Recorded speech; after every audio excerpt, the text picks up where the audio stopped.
Hello everyone, आज हम आपके लिए नया एक विषय लेके आए हैं, क्रिप्टो करेंसी। क्रिप्टो करेंसी आज के डेट में बहुत ही हॉट टॉपिक है। हर जगह, चाहे अपनी कंट्री हो या फिर विदेश हो, हर जगह इसके बारे में बात हो रहा है। हर बड़े लोग, छोटे लोग, सब लोग इसके बारे में बात कर रहे हैं। न्यूज़पेपर में भी डेली आप देखते होंगे कि क्रिप्टो करेंसी के बारे में लिखा जाता है। और रिसेंटली मोदी जी ने इसके बारे में रेगुलेशन करने के बारे में बात की और मार्केट में खबर यह फैल गया कि मोदी जी और government of India crypto currency को बैन कर रही है इंडिया में। और दूसरी तरफ देखें तो क्रिप्टो करेंसी, पर्टिकुलरली बिटकॉइन का अगर हम बात करें तो अगर बिटकॉइन में आप 2010 में 100 रुपए इन्वेस्ट करते और आज के डेट में अगर उसका वैल्यूएशन लगाया जाता तो वो 1.5 करोड़ रुपए होता। तो वहीं पे एक जगह यह कहा जा रहा है कि इसको बैन कर दिया जाएगा इंडिया में, दूसरी तरफ यह देखा जा रहा है कि इसमें इन्वेस्टमेंट करने से अपॉर्चुनिटी, जो प्रॉफिट मेक करने का अपॉर्चुनिटी जो है बहुत ज्यादा है। और साथ ही साथ एक चीज और मैं आपको बताना चाहूंगा, जहां तक कि क्रिप्टो यूजर्स का बात है कि कितने लोग दिलचस्पी लेते हैं, कितने लोगों ने इन्वेस्ट करा है क्रिप्टो में, तो भारत दुनिया का नंबर 1 कंट्री है। यहां पे 10 करोड़ से दिसंबर 2021 तक का डेटा है कि 10 करोड़ से ज्यादा सब्सक्राइबर हैं जो कि क्रिप्टो में इन्वेस्ट कर रहे हैं। नंबर 2 पे है यूनाइटेड स्टेट्स ऑफ अमेरिका, जो कि जहां पे कि 2.5 करोड़ लोग उसमें इन्वेस्ट कर रहे हैं। मतलब नंबर 2 पे यूनाइटेड स्टेट है, अमेरिका है, उससे हम 4 गुना अधिक लोग इन्वेस्ट कर रहे हैं। कहां पे? इंडिया में। तो क्या क्रिप्टो करेंसी गलत चीज है? अगर गलत चीज नहीं है तो गवर्नमेंट क्यों बैन करना चाहती है? और सही चीज है तो क्या हमें इन्वेस्ट करना चाहिए कि नहीं चाहिए? तो इसी सब चीजों पे आज पूरी तरह से हम बात करेंगे कि क्रिप्टो करेंसी क्या है, क्रिप्टो करेंसी से जुड़ा हुआ जितना भी कॉन्सेप्ट है वो सब समझे। और हम बाद में ये भी बताएंगे आपको कि अगर आपको क्रिप्टो करेंसी में इन्वेस्ट करना है तो इन्वेस्ट करने का तरीका क्या है। और जो मार्केट में खबर फैल रही है कि मोदी जी बैन करने वाले हैं, तो क्या सही में बैन करने वाले हैं? हम लोग देखेंगे इंडिया का पर्सपेक्टिव में, जो दूसरे कंट्रीज जो हैं, चाइना हो गया, यूएस हो गया, यूरोपियन यूनियन हो गया, वो लोग क्या कर रहे हैं, पूरी तरह से जानकारी मैं आपको इस वीडियो में दूंगा, ताकि अगर आपको इन्वेस्टमेंट करना हो तो एक इन्फॉर्म्ड डिसीजन लेके इन्वेस्ट करें। क्योंकि आपका पैसा है हार्ड अर्न्ड मनी, इतनी मेहनत से आपने पैसे कमाए हैं, अगर ऐसे ही डाल दोगे और सरकार पता चला बैन कर दिया तो पैसा तो लॉस हो जाएगा। ठीक है, तो इसीलिए हमें यह बहुत इंपॉर्टेंट है कि हम समझे कि क्रिप्टो करेंसी होता क्या है। ठीक है, और इसका उत्पत्ति कहां से हुआ, ओरिजिन कहां से हुआ, कंप्लीट डिटेल में।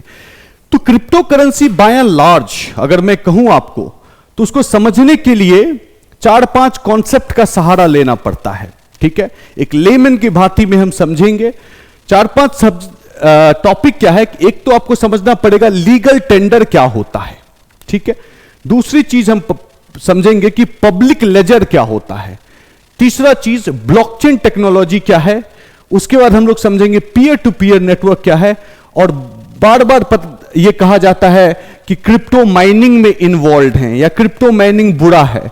तो क्रिप्टो माइनिंग होता क्या है? यह भी कुछ दिन पहले एक न्यूज आया था कि बहुत लोग जो वर्ल्ड वॉर 2 के टाइम में के बाद जो कोल्ड वॉर एरा आया था, उसमें बहुत सारा बंकर बनाया गया था, न्यूक्लियर प्रूफ बंकर्स था वो, और वहां पे इनफैक्ट न्यूक्लियर कंट्रोल स्टेशंस था, जिसको कि बाद में सोवियत यूनियन का डिसइंटीग्रेशन के बाद छोड़ दिया गया था। रशिया में कुछ जगह है, वहां पे लोग सब जाके क्रिप्टो माइनिंग कर रहे हैं। तो आखिर क्रिप्टो माइनिंग होता क्या है? ठीक है, और बाद में लास्ट में पढ़ेंगे क्रिप्टो कॉइन का एक्सचेंज, कैसे आप खरीद सकते हैं क्रिप्टो कॉइन को। ठीक है, तो चलिए 1 बाय 1 हम लोग हर कॉन्सेप्ट को डील करते हैं। तो सबसे पहला चीज है लीगल टेंडर। तो देखिए, भारत में सिर्फ एक एजेंसी है, या किसी भी कंट्री में सिर्फ एक ही एजेंसी होती है जो कि वहां का सेंट्रल बैंक होता है। जैसे कि भारत है, भारत में reserve bank of India India का सेंट्रल बैंक है। वैसे ही अमेरिका अगर जाएंगे तो वहां का जो सेंट्रल बैंक है उसका नाम है US federal reserve, United state federal reserve. ठीक है, हर कंट्री का अपना अपना सेंट्रल बैंक है। सिर्फ सेंट्रल बैंक को ही यह अधिकार है कि वो नोट प्रिंट कर सके। दूसरा कोई एजेंसी नहीं है जो कि नोट प्रिंट कर सके। ठीक है, तो लीगल टेंडर क्या होता है? एक फिएट मनी है, उसको लीगल टेंडर बना दिया जाता है। कौन बनाता है? आरबीआई। आरबीआई प्रॉमिस, यहां पे अगर आप ये 2000 का नोट है, अगर यहां पे देखेंगे तो इंग्लिश में लिखा हुआ है, I promise to pay the bearer the sum of 2000 rupees. नीचे गवर्नर का साइन है। यही चीज इसको लीगल टेंडर बना देता है। ठीक है, कि जैसे कि डिमोनेटाइजेशन हुआ था तो मोदी जी ने कहा कि आज से 500 का नोट और 1000 का नोट लीगल टेंडर नहीं होगा, मतलब उसका वैलिडिटी नहीं होगा। उसका वैलिडिटी क्या चीज से डिफाइन होता है? इस प्रॉमिस से। तो भारत सरकार, मतलब आरबीआई मान लीजिए, ठीक है, वो पावर जो है ना विड्रॉ कर लिया, इसीलिए ये एक सिर्फ पीस ऑफ पेपर रह गया, ये लीगल टेंडर नहीं हुआ। इस पे जो मूल्य लिखा हुआ है, जो 2000 रुपीज, वो आपको मूल्य नहीं मिलेगा, इसका वैल्यू 0 हो जाता है।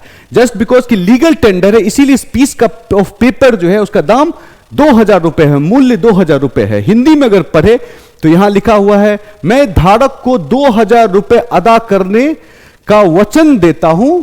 नीचे लिखा हुआ है, गवर्नर का साइन है। यह चीज इसको लीगल टेंडर बनाता है। कौन करता है? Bharat.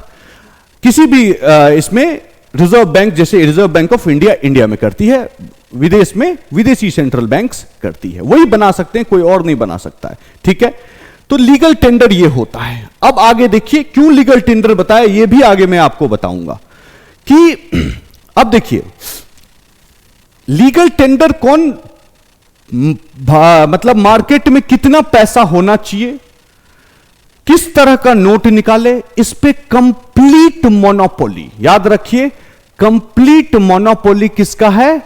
Reserve bank of India का है। उसी तरह अगर हर कंट्री को देखें तो सेंट्रल गवर्नमेंट जो है उसकी जो उसी की एक तरह से आप कहें तो ऑटोनमस बॉडी है, लेकिन हां है उन्हीं की, इसमें स्टेट के डेफिनेशन में आता है।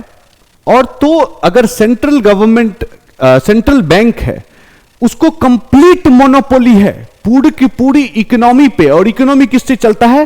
पैसा से चलता है। ठीक है, पूरा कंट्रोल है। फाइन। तो बहुत लोगों ने सोचा कि भाई सरकार को ही क्यों एक्सक्लूसिव कंट्रोल हो इस पे, हर चीज के लिए आपको ट्रांजैक्शन करना है तो बैंक के माध्यम से जाता है। आपको कुछ भी खरीदना हो तो आप क्या करेंगे? बैंक के माध्यम से ही जाएंगे। आप जो ऑनलाइन ट्रांजैक्शन करेंगे बैंक के माध्यम से करेंगे, और जितना भी ऑनलाइन ट्रांजैक्शन होता है उसका सबका बैलेंस शीट मेंटेन होता है। आरबीआई चाहे तो उसको भी एक्सेस कर सकती है। दूसरा चीज चाहे कि चलो आप कहोगे कि सर ये तो ऑनलाइन ट्रांजैक्शन का, हम कैश ट्रांजैक्शन भी कर रहे हैं, कुछ सामान खरीदना है, खाने का सामान खरीदना है, पहनने का सामान खरीदना है, कुछ भी खरीदना है अपने को, तो हम उसके लिए क्या करते हैं?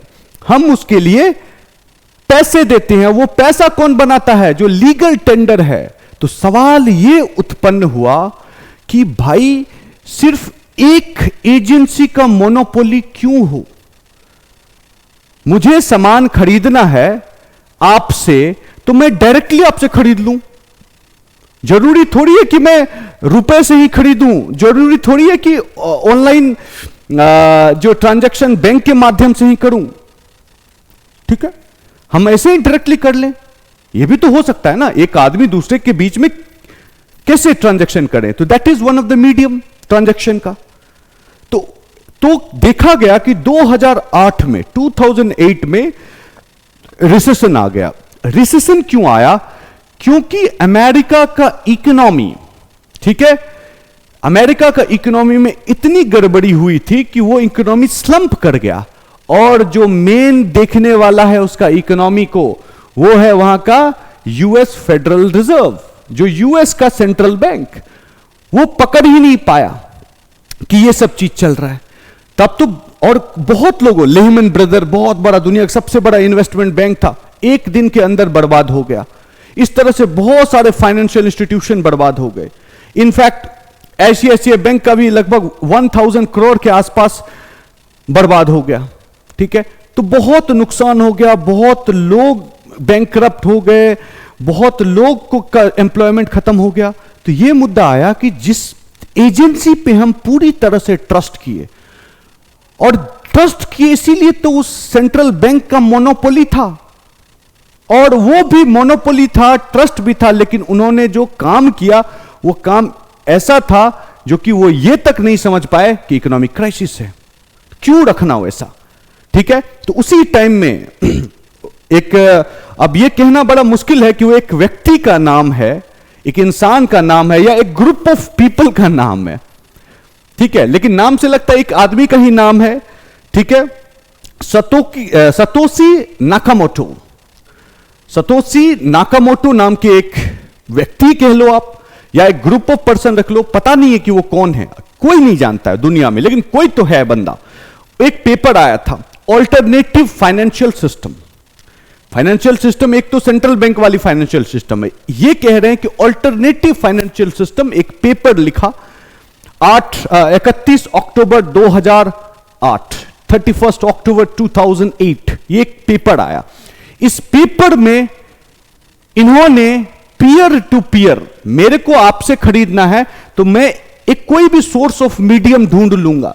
पहले होता था ना, पहले क्या होता था, जो बार्टर सिस्टम था, तो मेरे पास अगर आलू है, आपके पास अगर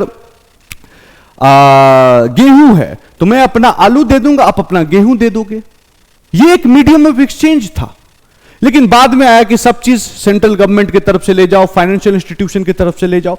तो इन्होंने क्या किया कि बोला कि डायरेक्ट ट्रांजैक्शन करो, सेंट्रल गवर्नमेंट की जरूरत ही नहीं है, डायरेक्ट ट्रांजिशन करो, ट्रांसफर करो, पीयर टू पीयर नेटवर्क बोला इन्होंने। और एक टेक्नोलॉजी का इजाद किया जिसका नाम है कि उसको कहते हैं ब्लॉकचेन टेक्नोलॉजी। लेकिन उससे पहले एक सवाल आता है कि चलो ठीक है, ये भी हम मान लिए कि मैं ये अगर मान लीजिए इस पेन को ही, ये स्टाइलस है, पेन को ही एक मोड ऑफ ट्रांजैक्शन हम रखे कि इस हमने आपको दिया, आपने उसके बदले मुझे कुछ दिया। यही तो चीज है, मैं किसी को 200 रुपए देता हूं, वो मुझे 1 केजी 2 केजी चावल देता है। ठीक है, यही तो ट्रांजैक्शन का मीडियम है ना, कहीं पे पैसे दिए, आपने कमोडिटी दिया, तो हम एक नया चीज दे रहे हैं। ठीक है, और आप उसके बदले मुझे कमोडिटी दे रहे हो। वही सिंपल सिस्टम इसमें लागू किया गया। लेकिन इसमें है कि वहां तो सेंट्रल गवर्नमेंट था, वहां तो सेंट्रल बैंक है, रिजर्व बैंक ऑफ इंडिया है, तो वो लीगल टेंडर इशू करती है। यहां पे कैसे होगा, तो यहां पे इन्होंने एक डेवलप किया जिसको बोलते हैं पब्लिक लेजर। पब्लिक लेजर कुछ है नहीं, ठीक है, इसको ऐसे ही जबरदस्त टाइप नाम दे दिया, कुछ है नहीं। इसका सिंपल मतलब है बही खाता, कि किसी ने जैसे आप मेंटेन करते हो मंथली बजट, कि हमें कितना पैसा आया, हमने कितना खर्च किया, इलेक्ट्रिसिटी पे कितना खर्च किया, रेंट पे कितना खर्च किया, ट्रांसपोर्टेशन में कितना खर्च किया, खाने पे कितना खर्च किया, ये सब एक मेंटेन करते हैं, उसी को बोलते हैं लेजर। किसको कितना दिया, किससे कितना आया, ठीक है, that is called as ledger. तो एक पब्लिक लेजर मतलब कि उस लेजर को कोई भी देख सकता है, मेरा जो ट्रांजैक्शन है उसको कोई भी देख सकता है, ठीक है, कोई भी देख सकता है। फाइन, आज के डेट में बैंक में जो हमने जो ट्रांजैक्शन किया है उसको आइदर बैंक देख सकता है या रिजर्व बैंक ऑफ इंडिया देख सकता है। आप चाहें तो आप नहीं देख सकते हैं, लेकिन इन्होंने जो टेक्नोलॉजी ढूंढी है उसमें इसको कोई भी देख सकता है। ऐसा ढूंढा कि कंप्लीट ट्रांसपेरेंसी, कंप्लीट ट्रांसपेरेंसी, कोई दिक्कत नहीं है, ये चीज लाया। तो जो लेजर होता है वो दो तरह का लेजर होता है, एक को बोलते हैं सेंट्रलाइज्ड लेजर और दूसरे को हम लोग बोलते हैं डिसेंट्रलाइज्ड लेजर। सेंट्रलाइज्ड मतलब लेजर की जितने भी तरह का, मान लीजिए जो मान लीजिए कि आईसीआईसीआई बैंक का मैं कस्टमर हूं, मैं भी कस्टमर हूं, और हमारे तरह करोड़ों लोग हैं जो कस्टमर हैं, ठीक है। जितना भी ट्रांजैक्शन हो रहा है आईसीआईसीआई बैंक से हो रहा है, उस तरह का करोड़ों ट्रांजैक्शन हो रहा है, वो सब ट्रांजैक्शन एक जगह इंक्लूड होती है, ठीक है, उस एक जगह आती है जो फाइनेंशियल इंस्टीट्यूशन में आती है, उसे क्या कहते हैं, सेंट्रलाइज्ड। लेकिन डिसेंट्रलाइज्ड क्या होता है ना, डिसेंट्रलाइज्ड आपका इस तरह से दिखेगा या इस तरह से दिखेगा, कोई भी ट्रांजैक्शन हुआ यहां भी दिख रहा है, यहां भी दिख रहा है, यहां भी दिख रहा है, यहां भी दिख रहा है, यही लेजर, यही जो बही खाता हर जगह दिखता है, इसको हम लोग क्या कहते हैं, नोड्स कहते हैं, इसको क्या कहते हैं, नोड्स कहते हैं। तो आप अब ये कह सकते हो कि सर नोड्स कहां रहता है, तो नोड्स देखिए नेटवर्क है, ये एक कंप्यूटर का नेटवर्क है,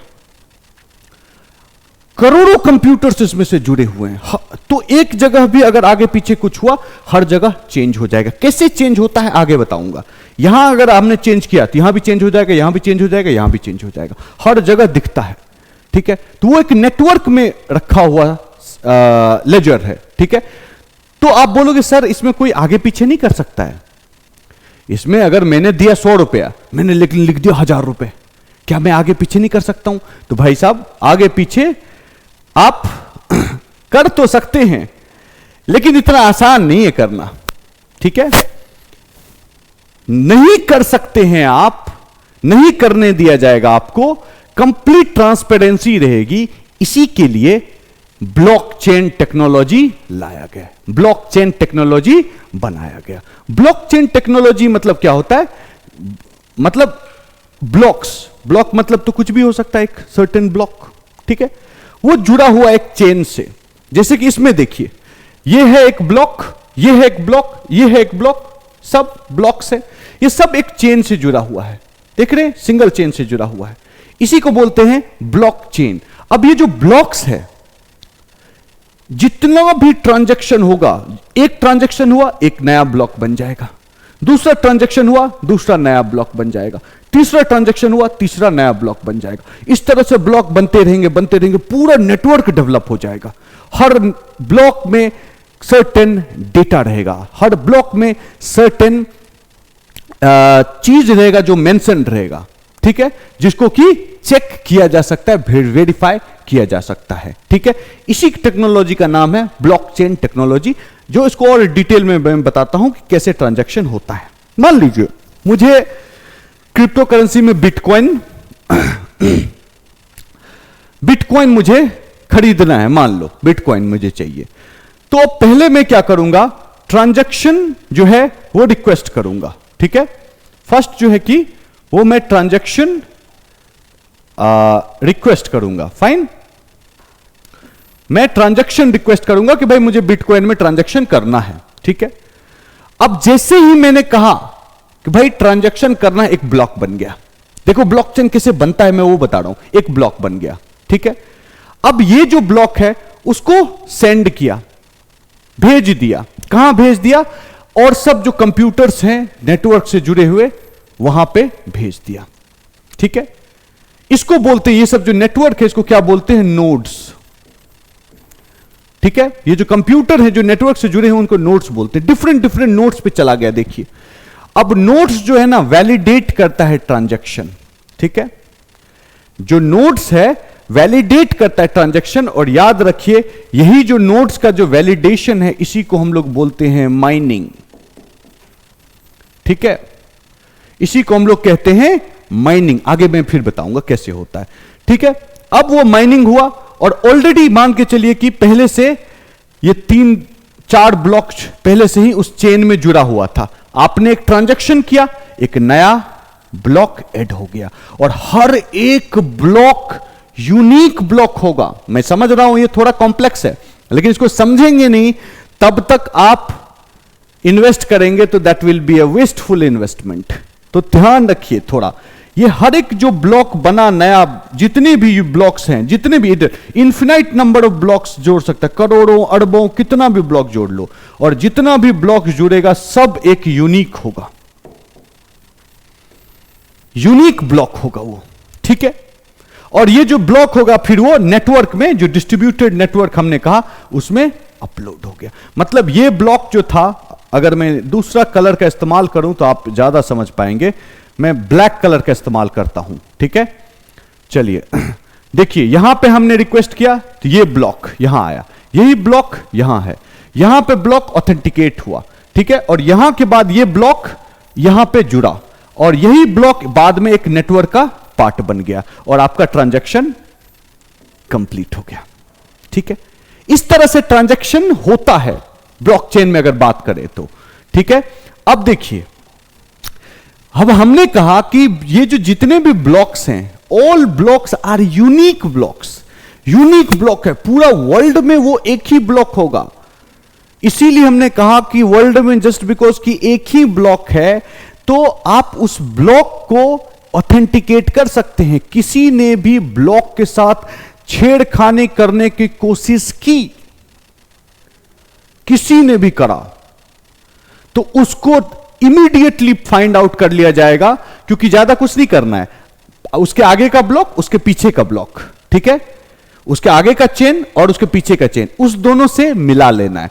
उस दोनों से मिलाओगे, उसमें कुछ भी आगे पीछे होगा तुरंत पता चल जाएगा। उस तरह का आदमी को पिनलाइज कर दिया जाता है, लाइफ टाइम का उस क्रिप्टो नेटवर्क से निकाल दिया जाता है, और भी या फ्रीज कर दिया जा सकता है उसका अकाउंट। कौन करेगा? माइनर्स कर सकता है, ठीक है, जो माइनिंग करता है। ठीक है, तो अब देखिए, हमने कहा कि यूनिक है, कंप्लीटली यूनिक है। ओके, तो भाई अब सवाल आता है कि यूनिक कैसे है?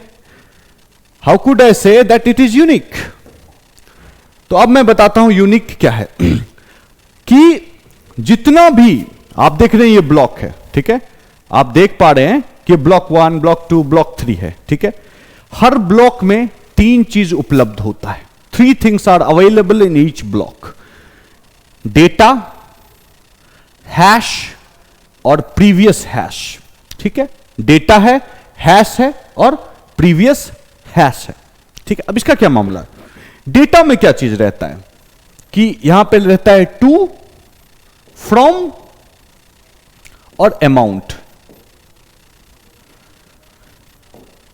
कि भैया यहां पे पहला चीज डेटा में जो मेंशन रहेगा वो रहेगा कि किसको भेजा गया, कहां से आया पैसा और अमाउंट कितना है।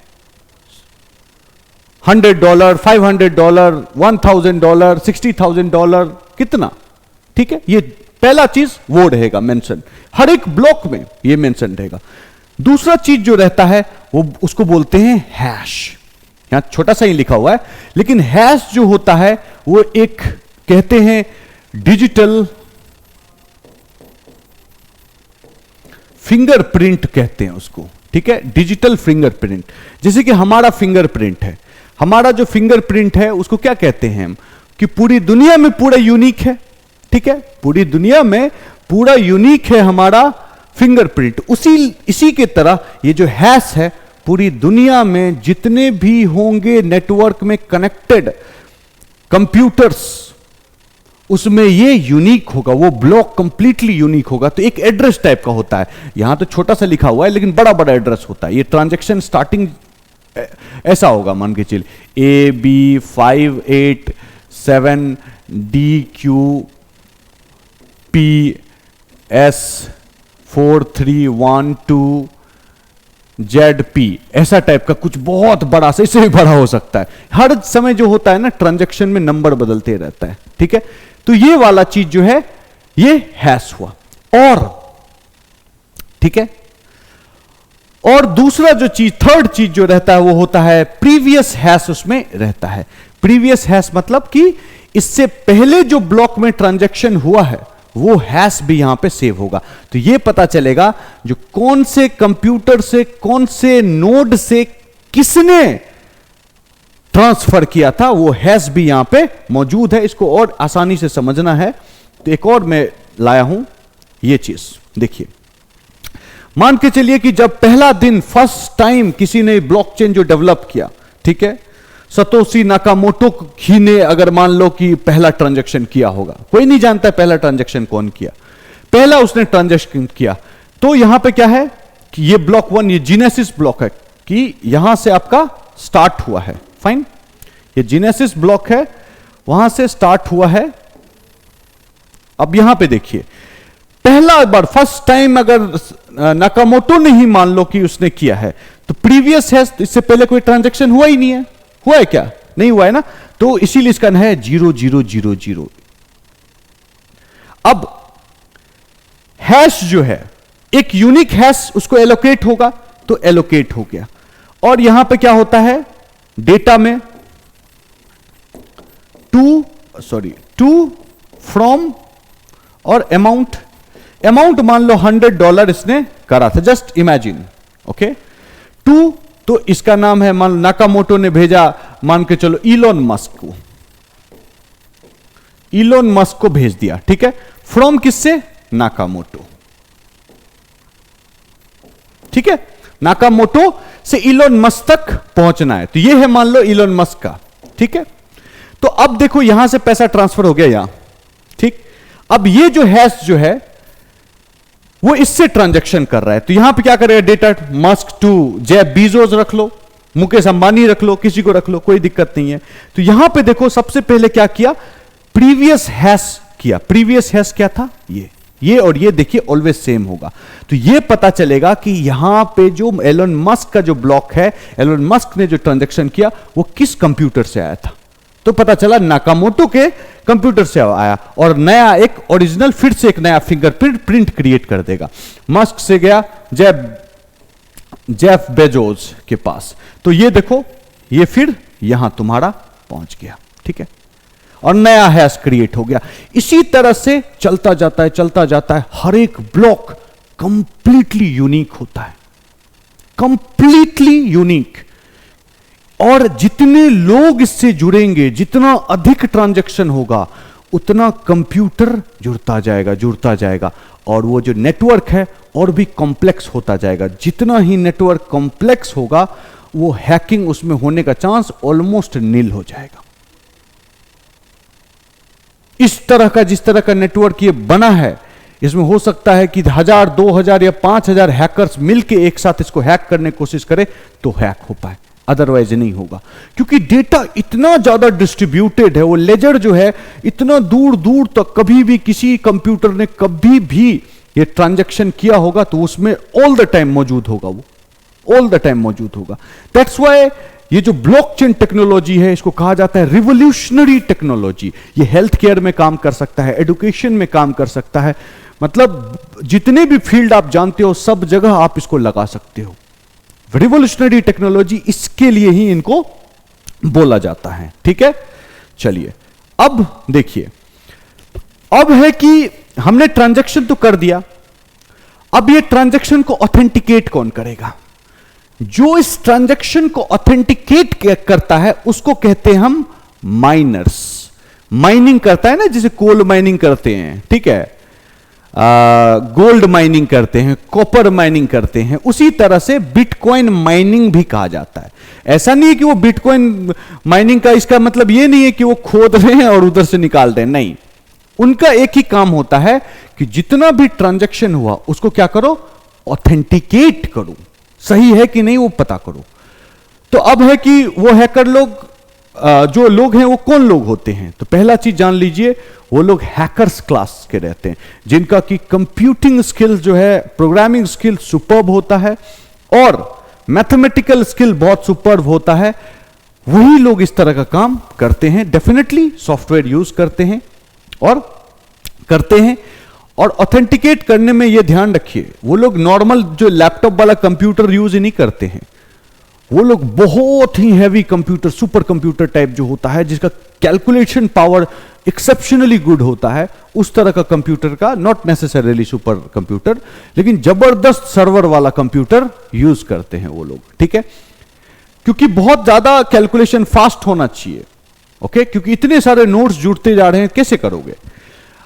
अब ये लोग क्या है कि जो माइनर्स हैं, आप बोलोगे सर जो कॉपर फील्ड में जो माइनिंग करते हैं उनको तो पैसा मिलता है, इनको क्या मिलता है, इनको भी मिलता है पैसा, नहीं, इनको एक टोकन ऑफ बिटकॉइन मिलता है।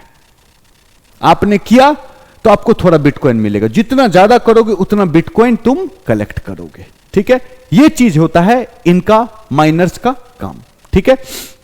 और जो ये नेटवर्क हमने बताया, जो कॉम्प्लेक्स नेटवर्क बना, वही उसी नेटवर्क क्या हम बोलते हैं, peer to peer network. Peer मतलब होता है दोस्त टू दोस्त, याद रखिए। जब बोलते हैं ना पीयर प्रेशर, दोस्तों का प्रेशर। वैसे ये पीयर टू पीयर नेटवर्क की, दो आदमी ने ट्रांजैक्शन किया तो ये हो गया peer to peer network. Fine, चलिए अब कि ये सवाल है कि बिटकॉइन में भाई अगर हमें बिटकॉइन ले लो या बहुत सारे कॉइन है, मैं बताऊंगा अभी, अगर कोई बंदा इंटरेस्टेड हो तो इन्वेस्ट कैसे करेंगे, हाउ टू इन्वेस्ट। तो देखिए बहुत सारा प्लेटफॉर्म है जिसको कि डाउनलोड करके आप वहां पे पैसे लगा के इन्वेस्ट कर सकते हैं। बीच में आरबीआई ने रोक लगाया था, लेकिन अभी जो सिचुएशन है कोई दिक्कत नहीं है। सुप्रीम कोर्ट का जजमेंट आने के बाद से क्या हुआ है कि आप ट्रांजैक्शन कर सकते हो। तो इंडिया में ये तीन मेजर चलता है, वजीरेक्स, यूनोकॉइन, कॉइन डीसीएक्स, ठीक है। इसका एडवर्टीजमेंट भी आप देखेंगे बार बार। तो ये एक एक्सचेंज की तरह है, ठीक है। जैसे कि अगर आप कोई चीज खरीदना चाहते हैं स्टॉक मार्केट में, रिलायंस का आप चाहते हैं कि शेयर खरीदें, कैसे खरीदोगे? एक जगह है ना stock market, national stock exchange, Bombay stock exchange, वहां पे क्या कर सकते हैं आप? खरीद सकते हैं, बेच सकते हैं, खरीद सकते हैं, बेच सकते हैं। तो वैसा ही एक ऑनलाइन प्लेटफॉर्म इन लोगों ने बनाया है, कॉइन डीसीएक्स, यूनो कॉइन, वजीरेक्स, जो कि आपका खरीद बिक्री का जहां तक बात है वो खरीद बिक्री को फैसिलिटेट करता है, जैसे कि एनएससी करता है या बीएससी जो भी है इस तरह का करता है। वो यहां पे आप खरीद बिक्री कर सकते हैं, ये सब ऐप अगर चाहें तो डाउनलोड करके। Got it? आगे देखिए कि बिटकॉइन का हमने जब स्टार्ट किया तो बताया था कि एक बिटकॉइन है और बिटकॉइन का प्राइस अगर 2010 में खरीदते आप 100 रुपए इन्वेस्ट करते तो आज के डेट में आपको 1.5 करोड़ रुपए मिलता। इतना ज्यादा बेनिफिट आज तक हिस्ट्री में कोई चीज नहीं दिया है जितना ये दे रहा है। क्यों दे रहा है, नहीं दे रहा है, इसमें भी थोड़ा चर्चा करेंगे। तो आप देखिए इसका जो प्राइस जो है कि उतना बढ़ नहीं रहा था, लेकिन आप देखिए मिड 17 आने के साथ ही बढ़ा, फिर घटा, बढ़ा, और यहां तो 60,000 क्रॉस कर दिया, 60,000 क्रॉस कर दिया वो इन द ईयर 2021 रिसेंटली। फिर नीचे गिरा है लेकिन फिर बढ़ेगा, वो ध्यान रखिएगा, फिर बढ़ेगा। तो अब एक सवाल आता है कि कैसे बढ़ता घटता है। तो पहला चीज जान लीजिए, जहां तक कि बिटकॉइन का सवाल है जिसका मैंने एग्जांपल अभी दिया, उसका नंबर ऑफ कॉइन्स फिक्स्ड है, 21 मिलियन कॉइन ही बनाया गया है। उसमें जैसे कि रिजर्व बैंक ऑफ इंडिया है, वो चाहेगी तो बोलेगी नहीं और पैसा छाप दो, लेकिन यहां पे वो सिस्टम नहीं है। 21 मिलियन है तो उतना ही है, उससे ऊपर नहीं जाएगा किसी भी हालत में कभी भी, ठीक है। 21 मिलियन मीन्स 21 मिलियंस, ऊपर नीचे नहीं होगा। तो जैसे ही कोई चीज का नंबर फिक्स्ड होता है तो अपने आप में कंपटीशन बढ़ जाता है। दूसरा चीज होता है कि ये चीज जो डिमांड सप्लाई पे डिपेंड करता है। डिमांड सप्लाई कैसे जनरेट होता है? जितने अधिक से अधिक लोग इंटरेस्टेड हो इस चीज के लिए, जितने लोग इससे ट्रांजैक्शन करना चाहे, या कंपनी ने किसी ने अनाउंसमेंट कर दिया कुछ, ठीक है, कंपनी ने अनाउंस किया तो भाई उस मतलब कि बढ़ जाएगा आपका। कैसे बढ़ जाएगा? एक एग्जांपल यहां पे लिखा है कि देखिए ये है published on Monday February 8 2021 7:48 AM पे, सुबह का टाइम है, ठीक है। Tesla buys 1.5 billion in bitcoin, plans to accept it as a payment. Tesla एक बहुत बड़ी कंपनी है, इलोन मस्क चलाता है उसको, सीईओ है, ट्रस्टवर्दीनेस बहुत ज्यादा है उसका मार्केट में। तो इसने जैसे ही अनाउंस किया, और जो आप जो पीछे जो देखे, इसने अनाउंस किया यहीं पे, ठीक है, इधर ही कहीं, धड़ाक से 60,000 पे पहुंच गया, ठीक है। कुछ दिन बाद फिर से बोला as much as 365 billion wiped out of cryptocurrency market after Tesla stops car purchase with Bitcoin। फिर, और ये कब अनाउंस किया है? ये अनाउंस किया मई 12 को, 12 मई को अनाउंस किया है। ये 8 फरवरी को था, ये 12 मई को था।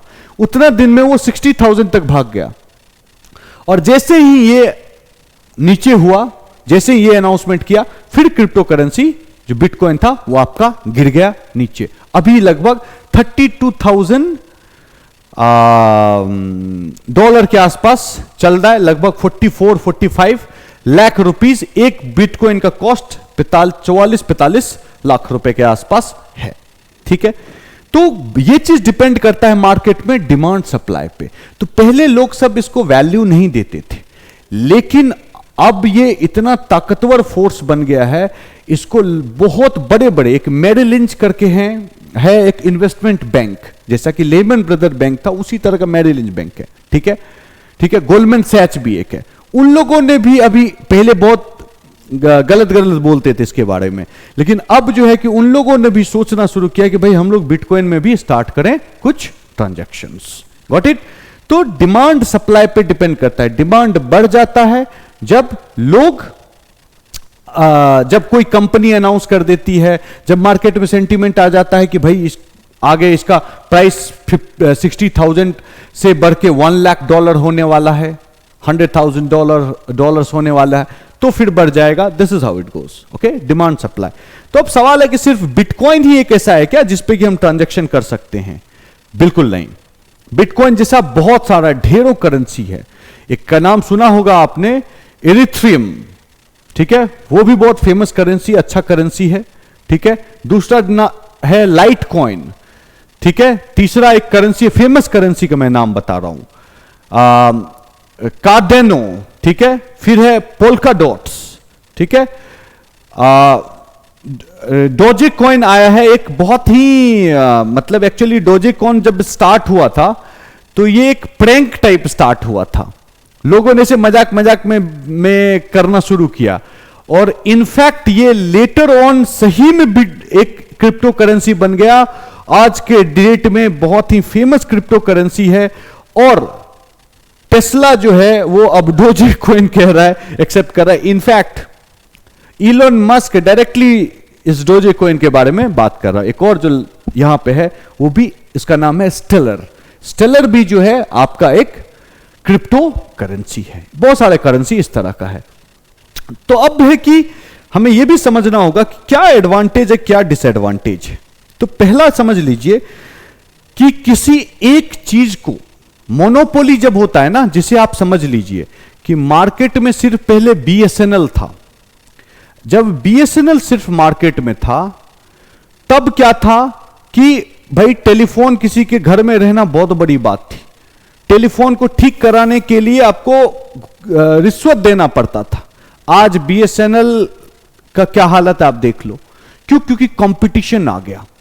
तो आज का जो फाइनेंशियल सिस्टम है कोर लेवल पे अगर आप जाके देखें तो broadly commanded by central government. तो जब मोनोपोली था तो बीएसएनएल वाला हाल था। ठीक है, अब बीएसएनएल का भी सर्विस थोड़ा ठीक मिलेगा आपको अगर आप यूज करते हैं। क्यों? क्योंकि एयरटेल है, जियो है, वोडाफोन है, इस तरह की कंपनीज आ गई है। तो वही चीज एक कंपटीशन क्रिएट करेगा, एक बहुत बड़ा बेनिफिट है उसका। क्यों? एक ही है, और पीयर टू पीयर डायरेक्टली कर सकते हैं आप, वो भी अच्छी बात है। दूसरा चीज है कि इसका मेजर डिसएडवांटेज, और बहुत पैसा कमा सकते हैं आप, है कि नहीं? इन्वेस्ट करो, पैसा कमाओ, वो भी किस तरह से। डिसएडवांटेज भी इसका बहुत ज्यादा है। एक मेजर डिसएडवांटेज है कि इसमें नाम पता नहीं चलता, इसमें हैश आता है। ठीक है, हैश पता चलता है, ये नहीं पता चलता है कि मुकेश अंबानी ने भेजा, इलोन मस्क ने भेजा, या फिर उसामा बिन लादेन ने भेजा, बिल्कुल पता नहीं चलता है। ठीक है, एनोनिमिटी है, अंदर ही अंदर सब काम होता है। तो इसके कारण से मनी लॉन्ड्रिंग बहुत हो सकता है, मनी को लॉन्डर कर सकते हैं बहुत इजीली से आप। और इन्फोर्समेंट डिपार्टमेंट जो है, डायरेक्टरेट जो है अपना ईडी, इनकम टैक्स वाला, उन्होंने बोला कि last year 4,000 crore approximately money लॉन्डर हुआ है क्रिप्टो करेंसी यूज करके। दूसरा एक चीज और है, जब भी माहौल क्रिएट हो जाता है क्रिप्टो करेंसी से बहुत पैसा बना सकते हैं, ये कर सकते हैं, वो कर सकते हैं, तो लोग इंटरेस्टेड, आम पब्लिक जो हमारे तरह गलेबल पीपल है, वो लोग भी इन्वेस्ट करना चाहते हैं। और क्या हुआ कि उसी तरह से एक फ्रॉड हुआ। अमित भंडारी, ठीक है, नाम के एक व्यक्ति हैं जिन्होंने एक ऐसे क्रिप्टो करेंसी का फेक टाइप बिजनेस स्टार्ट किया और 2,000 करोड़ रुपए का घपला कर दिया। इसमें कितने लोगों ने लूज किया, यू कैन नॉट इमेजिन। दूसरा चीज है कि ये टेररिस्ट थ्रेट के लिए, एक्टिविटी के लिए भी यूज होता है। कि अब देखिए, एक जैसे कि रैंसम डिमांड करने के लिए बिटकॉइन को यूज करते हैं। क्यों? क्योंकि बिटकॉइन किसको भेजा वो भी सही से नहीं पता होता है। एक एड्रेस दे दिया, उस एड्रेस को एक्सेस कौन कर रहा है आपको पता नहीं चलेगा। सब तो हैश से काम होता है। तो एक रिसेंटली क्या हुआ कि एक पाइपलाइन है, गैस पाइपलाइन है अमेरिका में, कॉलोनियल पाइपलाइन उसका नाम है, बड़ा पाइपलाइन है। उस पाइपलाइन को कुछ हैकर्स मिलके ब्लॉक कर दिए, कंप्यूटर है, हैक कर लिए, बोले कि भैया इसको हम लोग छोड़ेंगे, इसमें वायरस डाल दिया। ठीक है, वायरस डाल दिया, बोला इसको हम छोड़ेंगे नहीं जब तक कि तुम हमें पैसे नहीं दोगे। ठीक है, उसमें पैसे नहीं दोगे तो बोला कि भाई ठीक है, कितना पैसा लोगे? तो मिलियंस में मांगा वो, लेकिन कैश में नहीं मांगा, ऑनलाइन ट्रांजैक्शन में नहीं मांगा। कैसे मांगा? बोला बिटकॉइन में दो तुम। अब वो जो गवर्नमेंट है, यूएस गवर्नमेंट को फाइनली रैंसमवेयर अटैक था वो देना पड़ा, लेकिन विद इन 7 डे एफबीआई ने उसको हंट डाउन कर लिया, पकड़ लिया। ठीक है, क्यों एफबीआई पकड़ लिया? क्यों पकड़ लिया? क्योंकि उनके पास एबिलिटी था। लेकिन जैसे कि नॉर्मल गवर्नमेंट है, उनके पास एबिलिटी नहीं है। वो यूनाइटेड स्टेट ऑफ अमेरिका है और एफबीआई सबसे इलीट एजेंसी में से एक है एजेंसी वहां पे। They can do it, other people may not. तो ये एक बहुत बड़ा डिसएडवांटेज है इसका। ठीक है, इसी के कारण ये कहा जाता है कि रेगुलेशन करो या जो भी करो। ओके, और दूसरी चीज है कि सेंट्रल गवर्नमेंट का अथॉरिटी कम हो जाएगा। ठीक है, सेंट्रल बैंक जो आरबीआई है उसका भी अथॉरिटी कम हो जाएगा। लोग अपने हिसाब से ट्रांजैक्शन करने लगेंगे। ये सब डिसएडवांटेज को देखते हुए मोदी जी ने कहा था रेगुलेट करना जरूरी है। अब देखिए कि डिफरेंट अप्रोच रेगुलेशन का, हर कंट्री का अपना अपना अप्रोच है। क्योंकि बिटकॉइन सिर्फ या फिर क्रिप्टो करेंसी सिर्फ इंडिया को इंपैक्ट नहीं कर रहा है, ये हर किसी को इंपैक्ट कर रहा है। कोई भी developed country, under developed country, developing country, सब कंट्री को इंपैक्ट कर रहा है। तो सब ने अपना अपना स्ट्रेटजी बनाया है। तो कौन किसने कैसा स्ट्रेटजी बनाया है उसके बारे में बात करेंगे।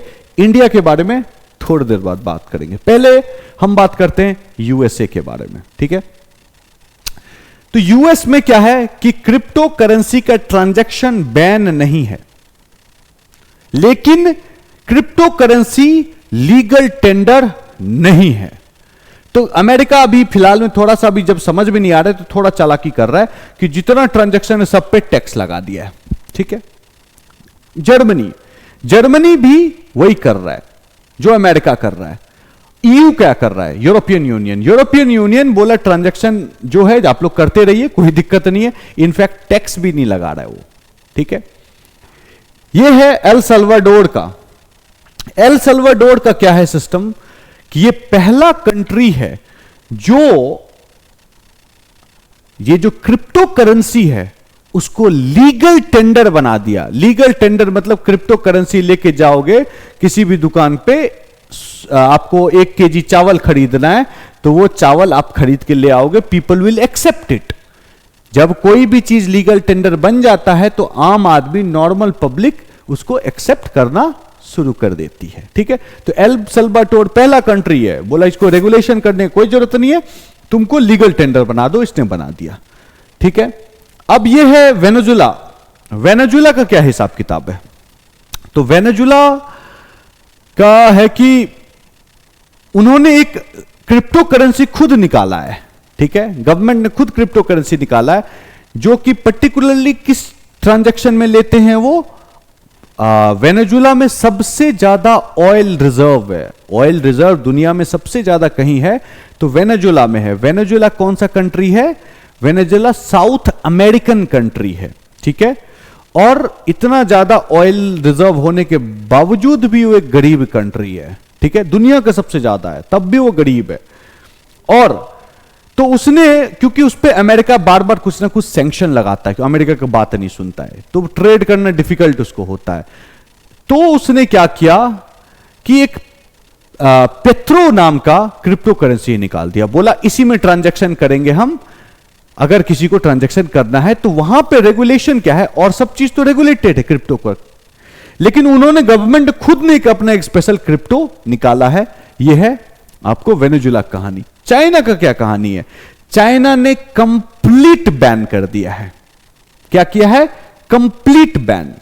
कंप्लीट बैन मतलब कि ना ही चाइनीज आदमी क्रिप्टो खरीद सकता है, ना ही चाइनीज आदमी क्रिप्टो बेच सकता है, ना ही कोई व्यक्ति चाइना में क्रिप्टो माइनिंग कर सकता है, ना ही इसको ट्रांजैक्शन में यूज कर सकता है। और कोई भी आदमी जो कि चाइनीज मुल्क का हो, देश का हो, नेशनलाइट हो, ठीक है, वो अगर विदेश में भी काम कर रहा है और पकड़ा गया चाइनीज, तो उसको भी पनिशमेंट होगा। कंप्लीट बैन, ठीक है।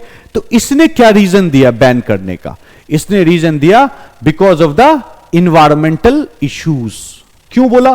क्योंकि जब क्रिप्टो माइनिंग होता है, जो ऑथेंटिकेशन का जो प्रोसेस है, वो जो प्रोसेस है, वो प्रोसेस आपको बहुत हैवी सर्वर्स यूज करता है। सर्वर बहुत हैवी सर्वर यूज करता है, मतलब कि बहुत इलेक्ट्रिसिटी चाहिए उसको, ठीक है, बहुत ज्यादा इलेक्ट्रिसिटी कंज्यूम करता है। और इलेक्ट्रिसिटी जनरेट करने के लिए क्या यूज करते हो आप? कोल यूज करते हो। कोल से क्या होता है? ग्रीन हाउस इफेक्ट, ठीक है, या ग्लोबल वार्मिंग आज जो देख रहे हैं, क्लाइमेट चेंज जो देख रहे हैं, उसी का परिणाम है, ठीक है। तो उसके कारण से इसने बोला कि हम नहीं करेंगे, लेकिन ये सब बोलने वाली बात है, कुछ इसमें है नहीं। चलिए अब हम आते हैं अपना देश भारत, इंडिया में क्या हो रहा है। तो देखिए, इंडिया में सुप्रीम कोर्ट का जजमेंट के बाद, ठीक है, after the judgment of supreme court, crypto कोई खरीद रहा है, कोई बेच रहा है, उस पे बैन नहीं है, बिल्कुल नहीं है, ठीक है। लीगल टेंडर नहीं है, मतलब कि वो जो क्रिप्टो अगर है, आपके पास बिटकॉइन है मान लीजिए एक, तो आप जो सोचिएगा 40-45 लाख रुपए के घर खरीद लूं मैं, नहीं खरीद पाएंगे आप। क्यों? क्योंकि जब तक लीगल टेंडर नहीं होगा तब तक ट्रांजैक्शन नहीं होगा। लीगल टेंडर नहीं होगा तो ट्रांजैक्शन नहीं होगा, ठीक है। डोमेस्टिकली कुछ नहीं खरीद सकते हैं। तो मतलब कि दो शब्द आता है, ठीक है, एक है क्रिप्टो एसेट, एक है क्रिप्टो करेंसी। करेंसी का पर्पस क्या होता है? क्रिप्टो सिंपल समझिए, क्रिप्टो शब्द का सिंपल मतलब है सीक्रेट, ठीक है, क्रिप्टिक बोलते हैं ना, सीक्रेट। तो क्रिप्टो जो है वो करेंसी जो है, तो आपको मीडियम ऑफ एक्सचेंज होता है। करेंसी क्यों यूज करते हैं? Medium of exchange. Crypto asset जो है, एसेट क्या होता है? घर हो गया, सोना हो गया, चांदी हो गया, या किसी कंपनी का इक्विटी हो गया। तो हम उसमें पैसे डालते हैं ताकि हम कुछ खरीद पाएं, और खरीद के हम जब उसका रेट आगे बढ़ जाए, घर का दाम 20 लाख में खरीदा 50 लाख हो जाए, तो हम बेच पाए। तो एक क्रिप्टो एसेट हुआ, तो हम उसमें जो पैसे डाल रहे हैं वो इन्वेस्टमेंट पर्पस से डाल रहे हैं। लेकिन करेंसी का जो सिचुएशन है, वो सिचुएशन है कि हम उसको ट्रांजैक्शन में, डे टू डे ट्रांजैक्शन में यूज करेंगे। तो सिंपल सवाल यह है कि अभी तक भारत सरकार का क्लैरिटी नहीं है, लेकिन जहां से न्यूज़पेपर या ये सब चीज से बात है, वो क्या करने वाली सरकार, वो क्रिप्टो करेंसी को तो ट्रांजैक्शन में लाने नहीं देगी। लेकिन जैसे कि अमेरिका टैक्स करता है ट्रांजैक्शन में, शायद वो टैक्स इंडिया भी कर दे। और थर्ड चीज कि क्रिप्टो एसेट जो है उसको रेगुलेट करे, ठीक है। तो खत्म नहीं होने वाला है, ये ध्यान रख लिए। 10 करोड़ से अधिक लोग क्रिप्टो इंडिया में बाय करते हैं और सेल करते हैं, इतना वर्ल्ड का नंबर 1 है। तो खत्म नहीं होगा, ये ध्यान रखिएगा, ठीक है। मोदी जी ने जो बोला है वो सही बोला है, लेकिन उसको मिस इंटरप्रीट लोगों ने किया है। क्रिप्टो बैन नहीं हो रहा है, क्रिप्टो रेगुलेट होगा। रेगुलेट होगा मतलब कुछ ना कुछ टैक्सेशन उस पर आ सकता है, कुछ ना कुछ इन्वेस्टमेंट का सिचुएशन हो सकता है, इस तरह का कुछ रेगुलेशन होगा, बैन नहीं होगा, ठीक है। तो यह है पूरा कहानी क्रिप्टो का, और मुझे लगता है कि आप लोगों को समझ में आया होगा कि क्या है माजरा इसका। तो इसी तरह हम नेक्स्ट वीडियो नेक्स्ट वीक लेके आएंगे। Thank you very much.